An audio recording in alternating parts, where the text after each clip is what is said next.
প্রিয় দর্শক, আসসালামু আলাইকুম। প্রিয় দর্শক, আজকের উপস্থাপনায় আপনাদের সাথে আমি রয়েছি সাইদ হাসান সবুজ। প্রিয় দর্শক, আজকে আমরা কথা বলবো কেমন হবে আগামী বাংলাদেশ এ বিষয়ে কথা বলবো ডাক্তার আব্দুল সামাদ ভাইয়ের সাথে, যে কেমন হবে আগামী বাংলাদেশ।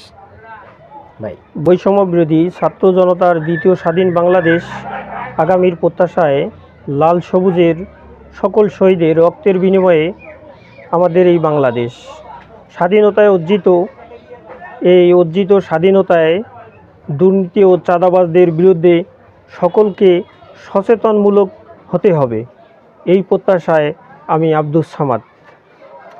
আচ্ছা ভাই, আপনি যে বললেন যে আসলে আগামীতে লাল সবুজের পতাকায় এটা হবে, এটা আসলে আপনি কেন